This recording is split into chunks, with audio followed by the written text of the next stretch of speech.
Welcome and thank you for joining the Society for Clinical Research Sites for SCRS Talks. I'm Jimmy Bechtel, the Vice President of Site Engagement with the Society. SCRS Talks is a program that allows our partners and those that we might work closely with to take a few minutes to address issues of industry concern, share exciting achievements, or to learn more about our community. Today, we have Sasha Tyndale, the Director of Patient Engagement and Inclusion Solutions with AbbVie, here to share a little bit more about what AbbVie is doing specifically in the realm of site centricity. Sasha, it's great to have you with us. Really excited for this conversation and learn a little bit more about what AbbVie is doing in this space. Before we get started, love to learn a little bit more about you and what you do in AbbVie. Sure. Thanks, Jimmy. And thanks so much for having me. It's such a pleasure to be here. So thank you for that amazing introduction. So as you noted, I am a director of patient engagement and inclusion solutions. And so that's an organization that sits within our diversity and patient inclusion team that ladders into our R&D organization. And really my role and the role of my team is to lead the strategy around customer centricity in general within AbbVie, what that ultimately means, how do we measure success there, and how do we leverage the voices of our customer, the diverse voices of our customers especially, to drive impactful business decisions within development within AbbVie. So absolutely happy to be leading this space for AbbVie. And just a little bit about me and my background and my history. I've been in the industry for over 15 years, and I've held positions within J&J and Novartis before coming to AbbVie. And really a lot of my experience was in patient recruitment and enrollment strategy. But really a lot of that had to also do with how we were working with our sites, right? Because our sites hold the burden of enrolling our trials for us, and driving strong partnership with our sites is a critical intersection point to really ensuring successful enrollment in our trials. And so, I think that lended itself really well to my taking over this role and leading that strategy for AbbVie around customer centricity and what that ultimately means for our organization. That's great. And what I really like about that, Sasha, is that's not only not a common position that I would say most organizations have. So it's great to hear that AbbVie has that continued emphasis on site and patient centricity through evidence as dedicating resources to positions like yours. But it's definitely not one that was around at all just a few years ago. So kudos to AbbVie for the continued resource dedication towards making their work site and patient centric. And speaking to that, again, emphasizing the fact that AbbVie has emphasized that commitment to building strong partnerships with sites. How does your annual global feedback survey that I know you all issue contribute to understanding site preferences? And what does that do then to improve the collaboration that you have with sites? So our Global All Investigator Survey, it's a survey that we send to our sites every year that focuses on their experience with AbbVie.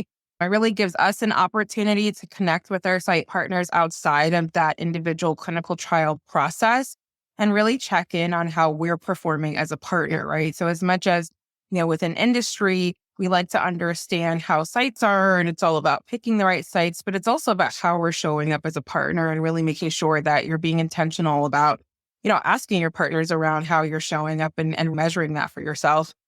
And it really gives our site partners that opportunity to voice their perspective on how things are going. Where are we as AbbVie showing up, whether that's well, or what are those opportunity areas that we have to improve our ways of working? And so we take that very seriously. We have, dedicated a lot of resources, my team specifically, but also have forged partnerships within our organization to really make sure that we're leveraging this and not just, getting this feedback and doing nothing with it, but that we're leveraging data to ultimately drive decisions within our business.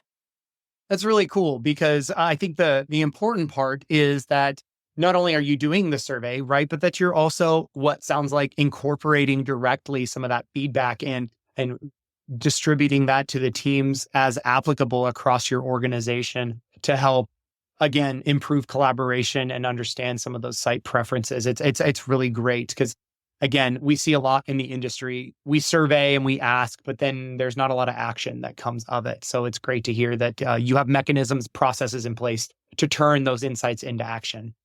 Yeah, absolutely. It's really important for us to walk the walk and not just talk the talk, right? So we need to be, again, leveraging that insight that's collected to drive those process improvements for our business. Totally. I couldn't agree more. So talk to me then, Sasha, a little bit about some of what you learned from this year's survey. What were some of the key takeaways that you were able to glean? Well, first and foremost, I just want to say that we're so grateful for our site partners to take their time out to provide this important feedback.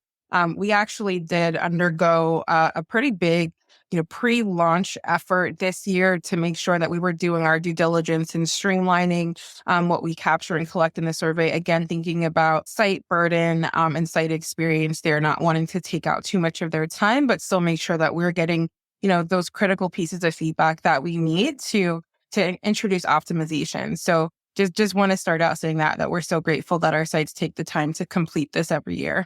In terms of what we saw in this year's survey, we actually saw some incredibly positive ratings with our site payments process, which was actually, really huge for us because that was a fairly large focus area for us this year. So we're really pleased to see that the sites are feeling the impact of our work in the space in such a positive way and in short order. And I'll probably talk a little bit later in our discussion around how we leveraged last year's survey to really hone in on that as an opportunity area for us. Another area where we saw some really marked improvement was site interactions with our monitors. So those have shown to be very widely, very positive, which is great, right? Because we spend a lot of time on training our monitoring team. And we do have an in-source model within AbbVie, which we see as something that's really important, right? It gives the sites a direct access to AbbVie. We don't outsource that group and that organization. It's in-house. And so we spend a lot of time training the monitoring team on really how to cultivate great relationships with the sites and kind of what that means and looks like. So, we're seeing the impact of that as well materialize in the survey results. And while, of course, we saw a lot of really great and favorable feedback in most of the categories that we capture, there are also some opportunity areas. So just responsiveness to site queries, for example, I think that that's an area where a lot of sponsors need to put a little bit of more focused efforts, and we're no different. So making sure that we're bringing down those cycle times to be responsive to site queries is an area of focus for us.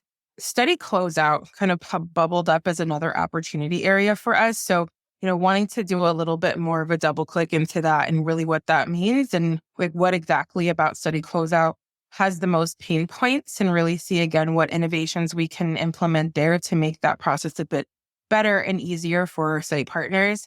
And then some elements around protocol design. So just making sure that we're clear, there's clarity within our protocols, everything makes sense, that we're communicating around those effectively. And so, we definitely are taking that in to look at our protocol design process and ways that we can optimize that.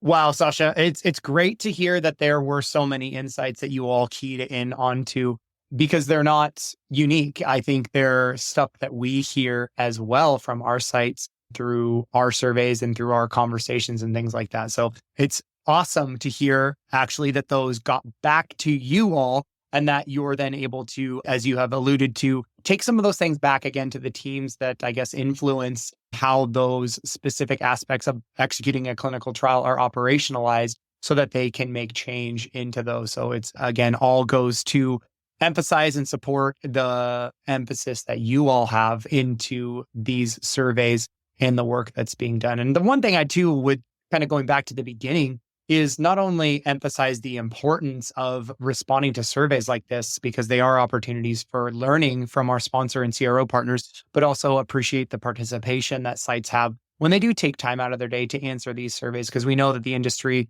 is relatively survey heavy. So anytime that you can take some time to answer yet another survey, that's great. And it's also, I think, important for us to, again, continue to emphasize the fact that organizations like AbbVie are taking those to heart and they're making change as a result of those. So it'll be great to hear what you have done, and then, maybe reapproach this conversation in another 6 months or a year, Sasha, and see what you have done again as a result of the surveys. Yeah, no, absolutely. And I think you touch on such an important point, right?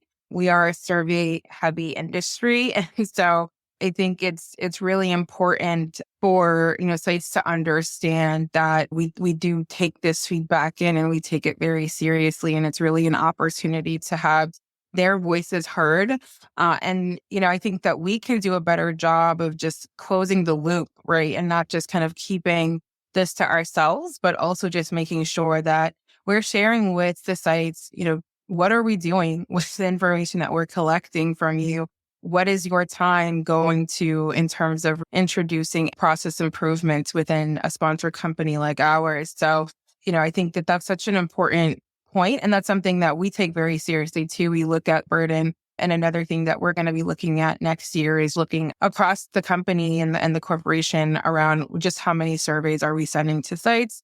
And are we being thoughtful around those efforts, right? Let's not do that in a silo, but let's also just make sure that different functional groups that are, seeking feedback from sites, that we are speaking internally so that we can introduce efficiencies in that process.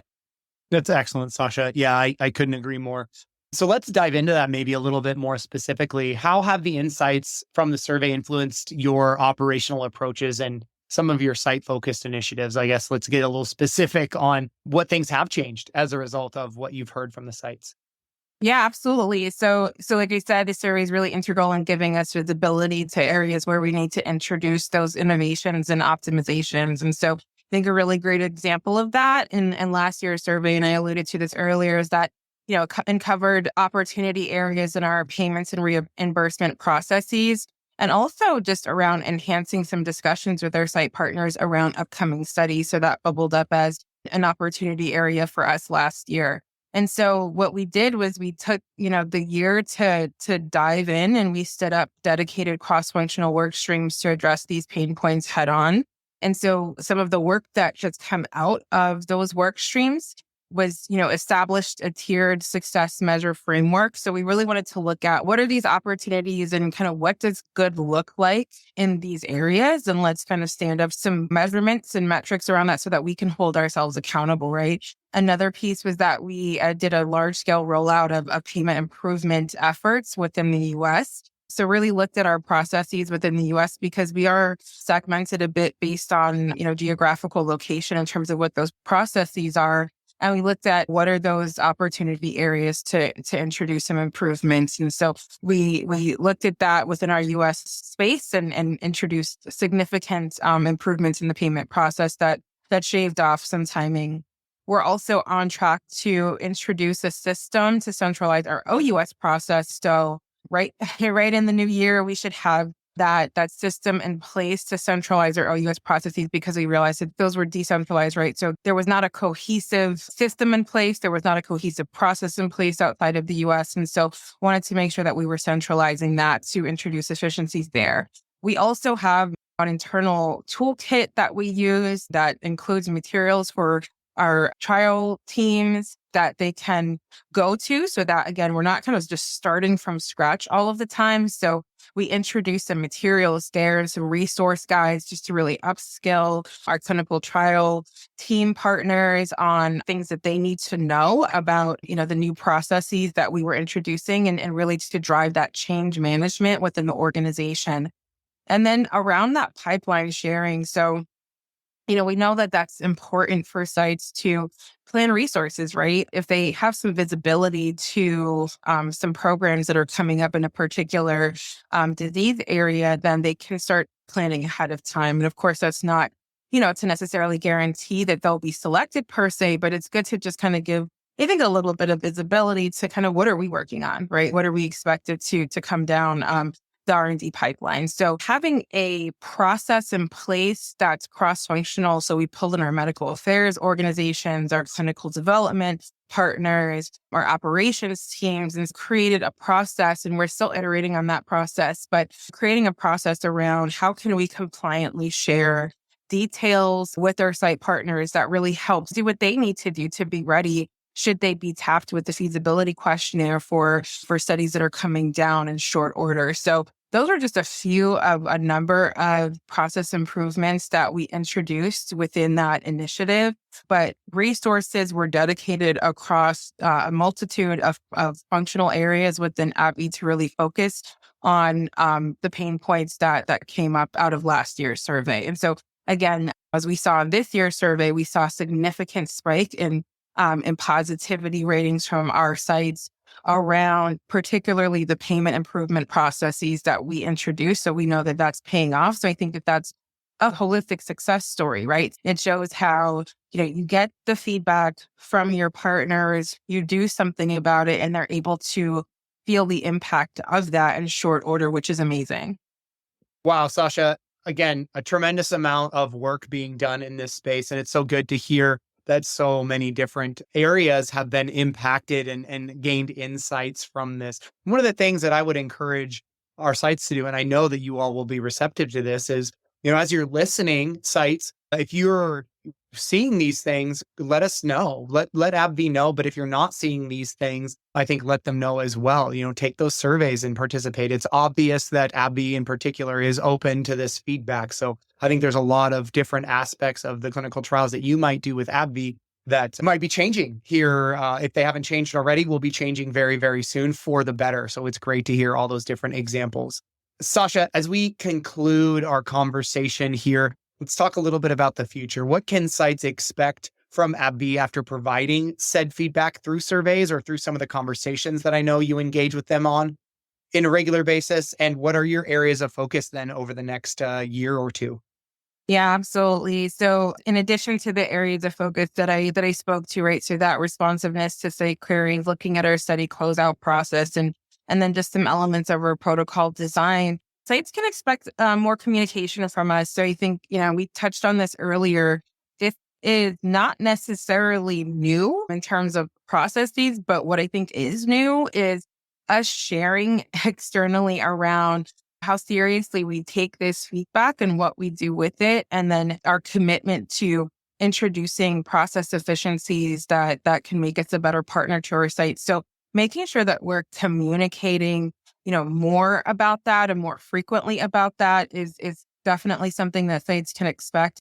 One of the things that we're committing to is that in Q1 of 2024, we want to be communicating to our sites around process improvements that they can expect to see from us and coming out of this year's survey. So we will be sending messaging out to our sites around that, and we'll be keeping in touch throughout the year.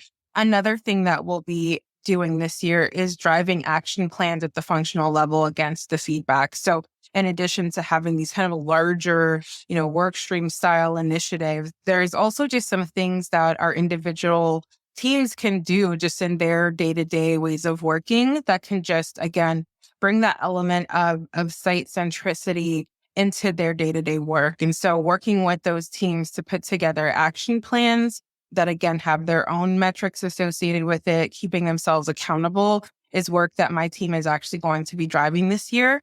And so, I think another thing that we'll be doing, and lastly, I'll just, focus on this, is that, we don't want to just get feedback once a year. So taking the time to break things up and do just quick interim pulse surveys or pulse check-ins with our site partners is something that we want to introduce. Again, nothing to be burdensome, but just a way to, along the way, just make sure and test to see, hey, are we getting better in this space as we're introducing these improvements? Or, are we seeing a decline? Are we not on the right track? That's just a way for us, again, to hold ourselves accountable and catch issues early so that we can course correct in real time. So those are just some things that we're focusing on for next year. And we're a learning organization committed to being agile, and agility is a pillar for us within AbbVie. So, we'll continue to iterate through this, but we really see our sites as our very important partners. So making sure that we're listening to their voice is critically important for us. Absolutely. Sasha, I couldn't agree more. And I appreciate the continued emphasis that your organization has on that sentiment. I think it's a really great place for us to end our conversation here. So thank you for sharing a little bit about what you're doing, and I think giving some insight into what's changing as a result of this very important work that AbbVie is doing. And I hope that sites listening are encouraged by the work that you're doing and start to see some of those positive changes, and might be also encouraged then to provide their feedback if they haven't yet done so, and their organizations that have or are interested in working with AbbVie. So thank you for being with us today. And again, thank you for sharing those insights. Absolutely. Thanks for having me, Jimmy. For everyone listening, make sure that you register for upcoming summits being held throughout the year by visiting the summit page on our website, myscrs.org. While you're on our website, I also encourage you to check out our other SCRS publications and resources built for the site community in the publications and resources section of that same website. We appreciate your participation in listening to today's program and look forward to having you join us for more great content coming out soon. Thanks again for listening.